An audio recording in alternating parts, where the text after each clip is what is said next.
ಕೇರಳದಲ್ಲಿ ಈ ಬಾರಿ ಯುಡಿಎಫ್ ಭರ್ಜರಿ ಬಹುಮತವನ್ನ ಗಳಿಸಿದೆ.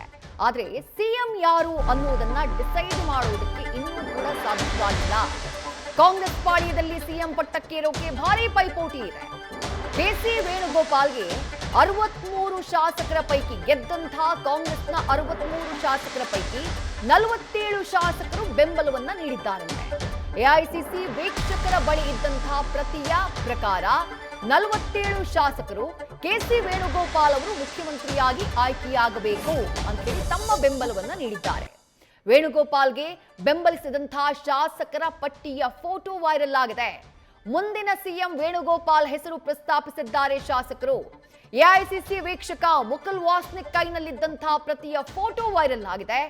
ಈ ಡಾಕ್ಯುಮೆಂಟ್ ನಲ್ಲಿ ಹೆಚ್ಚಿನ ಹೆಸರುಗಳ ಮುಂದೆ ಕೆಸಿ ಅಂತ ಉಲ್ಲೇಖ ಇದೆ. ಕೆಸಿ ಅಂದ್ರೆ ಕೆಸಿ ವೇಣುಗೋಪಾಲ್ ಅವರ ಹೆಸರನ್ನ ಇದು ಸೂಚಿಸುತ್ತೆ.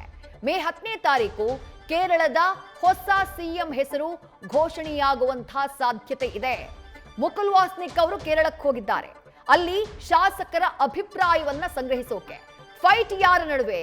ಪ್ರಮುಖವಾಗಿ 3 ನಾಯಕರು. ಒಂದು ಕೆಸಿ ವೇಣುಗೋಪಾಲ್, ಕಾಂಗ್ರೆಸ್ನ ರಾಷ್ಟ್ರೀಯ ಪ್ರಧಾನ ಕಾರ್ಯದರ್ಶಿ ವಿ.ಡಿ. ಸತೀಶನ್, ಕೇರಳ ವಿಧಾನಸಭೆಯ ವಿಪಕ್ಷ ನಾಯಕರಾಗಿದ್ದವರು ರಮೇಶ್ ಚೆನ್ನಿತಾಲಾ ಅವರು ಕೂಡ ಕಾಂಗ್ರೆಸ್ನ ಪ್ರಮುಖ ನಾಯಕರು.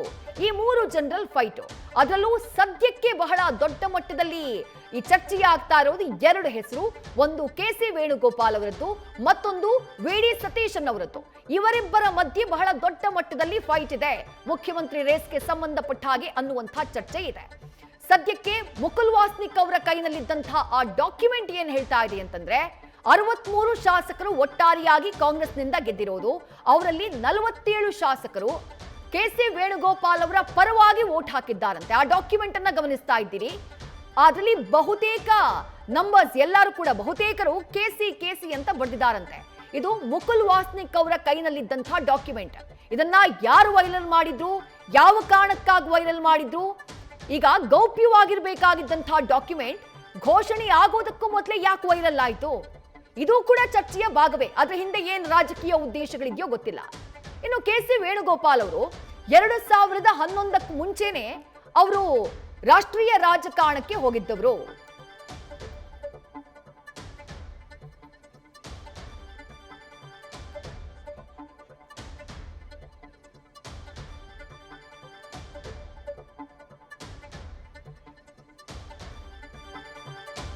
ಕೆಸಿ ವೇಣುಗೋಪಾಲ್ ಈ ಹಿಂದೆ ಕೇರಳದ ವಿಧಾನಸಭೆಯಲ್ಲಿ ಶಾಸಕರಾಗಿದ್ರು. ಅದಾದಂತಹ ನಂತರದಲ್ಲಿ ಅವರು ಸೆಂಟ್ರಲ್ ಡ್ಯೂಟಿಗೆ ಹೋಗ್ಬಿಡ್ತಾರೆ.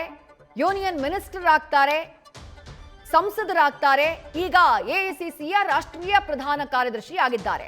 ಅಂದ್ರೆ ಹೆಚ್ಚು ಕಮ್ಮಿ ದಶಕಕ್ಕಿಂತ ಹೆಚ್ಚಿನ ಸಮಯ ಆಯ್ತು. 10-15 ವರ್ಷ ಆಯ್ತು.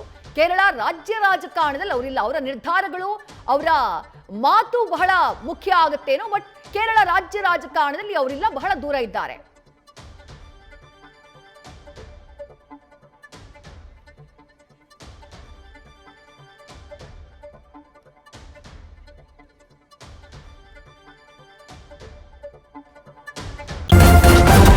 ನ್ಯೂಸ್ ಫಸ್ಟ್, ನಿರ್ಭೀತಿಯಿಂದ ನಿಮ್ಮ ಪರವಾಗಿ.